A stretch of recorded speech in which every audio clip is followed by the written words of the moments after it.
ہوئی، ابو جان بن گئی، عروہ بن گئی، شیبہ بن گئی، بڑے بڑے ہوئے بیان کرتے ہیں کہ ابو جہل نے سردار کو بلایا. ایک حبیب نام کا آدمی جنہیں پہلے کتابیں بڑا جانتا سی،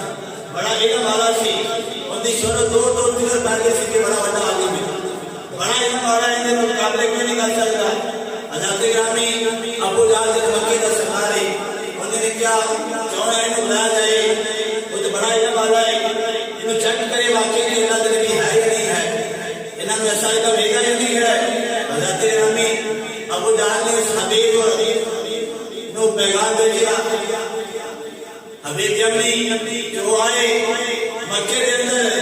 حضرت گرامی نبی نے چیک کرنے واسطے، نبی کی شان کو دیکھنے واسطے کہ واقعی نبی ہے یا نہیں ہے. سارے کافر بیٹھے ہوئے، کافر لگایا ہے، حبیب یہ بیٹھا ہے. اللہ کے نبی نے اس کافر اس مجلس کے اندر بلایا گیا. اللہ کے نبی جب اس قافلے کے اندر اس مجلس سے آئے،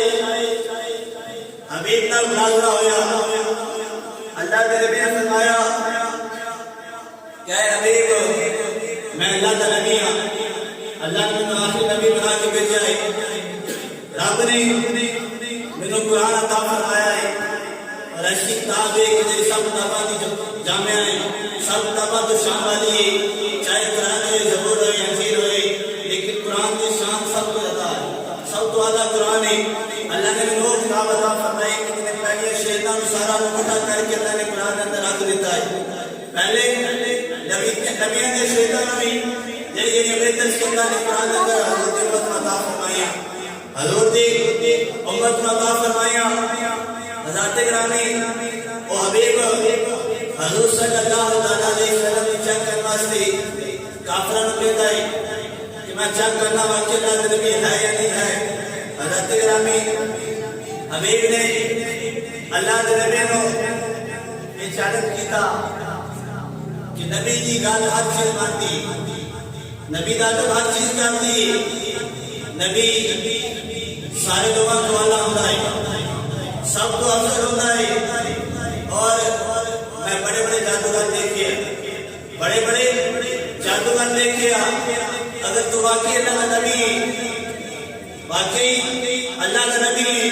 جتنے بھی جادوگر آئے انہوں کا جادو زمین پہ چلتا رہے،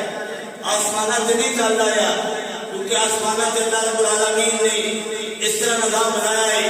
کہ نظام غلط نہیں ہو سکتا، نہ ہی سورج مغرب سے دور ہو سکتا ہے، مشرق سے دور ہو سکتا ہے، نہ ہی چاند اپنی مرضی کر سکتا ہے، بلکہ رب نے یہ نظام اپنی قبضہ قدرت کے اندر اس طرح چلا رہا ہے کہ قیامت تک چل رہا ہے. حضرت گرامی حبیب نے اللہ کے نبی نے بارگاہ چل دی تھی، اے محمد صلی اللہ علیہ وسلم اگر تم واقعی اللہ کے نبی ہو، واقعی اللہ کے نبی ہو تو نبی دی نبوت کو کام آنا ہے کہ جس کے آسمانہ کے دل چاند نظر آ رہا ہے، انہیں دو ٹکڑے کر دو، اس چاند میں دو ٹکڑے کر دو. اللہ کے نبی نے فرمایا اے حبیب اگر چاند کے دو ٹکڑے ہو گئے تو کیا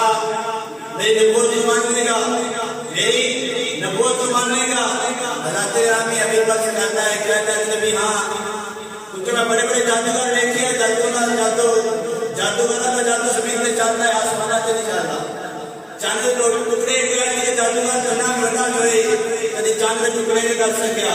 اگر تو واقعی اللہ کا نبی تو پھر چاند کے دو ٹکڑے کر کے دکھا. حضرت گرامی حدیث مبارکہ کے اندر آتا ہے حضور صلی اللہ علیہ وسلم نے جب چاند کا حکم دیتا، چاند کا حکم دیتا تو صحابہ بیان کرتے ہیں فرقۃ فوق الجبل وفرقۃ دون ہو. وقال رسول اللہ صلی اللہ علیہ وسلم اشارو، اللہ کے نبی نے جب چاند کو اشارہ کیتا، چاند کو جب اشارہ کیتا بیان کرتے ہیں فرقۃ فوق الجبل، ایک چاند کا ٹکڑا ایک پہاڑ پر چلا گیا، ایک چاند کا ٹکڑا ایک پہاڑ پر چلا گیا. وفرقۃ دون ہو، تیرا دوسرا ٹکڑا دوسرے پہاڑ پر چلا گیا، ایک ٹکڑا ایک پہاڑ والا، دوسرا ٹکڑا دوسرے پہاڑ والا. صحابہ بیان کرتے ہیں کہ اللہ کے نبی نے جب چاند کو اس طرح اشارہ کیا، چاند ٹکڑا ایک پہاڑ والے کو چاند کا ٹکڑا دوسرے پہاڑ والے اللہ کے نبی نے تو چاند کا حکم دیتا چاند بھی ہاتھوں میں باہر بیٹھے تو اس طرح حکم مانتا ہے کہ جس کا رب کا حکم مانتا ہے کیونکہ چاند کی ٹانگا سے اللہ نے اپنے محبوب میں سنت مان کے بیٹھے ہیں اور شاہ فرمایا ہے اپنے محبوب کے بارے جن نے میرے محبوب کی اطاعت کی ہم نے رب کی اطاعت کی جن نے رب کے محبوب کے حکم میں منے آئے انہیں رب کے حکم میں منے آئے جن نے رب کے حکم کو مان کے نبی کے حکم میں من جایا اپنی دنیا کے زندگی گزاری ہے حیات گرامی اور دنیا سے بھی کامیاب آخرت کے اندر ہے اور جن نے رب اللہ کے پیارے محبوب کے حکم کو نہیں منیا چاہے چاند ہوئے چاہے سورج ہوئے اللہ رب العالمین دنیا سے بھی مددگار دے گا آخرت کے اندر ہے دنیا کے بے جان کی زیادہ حکم ہے اس سے کہیں جانا دعائے جان والے والے حکم ہے کہ جنی جان والی چیز اللہ کے نبی کے حکم میں دنیا کے باندھ رہے آخرت کے اندر کے جانان وجہ عطا کرے گا اور جنی دنیا کے نہیں باندھ رہے گا آخرت کے اندر کے عطا کرے گا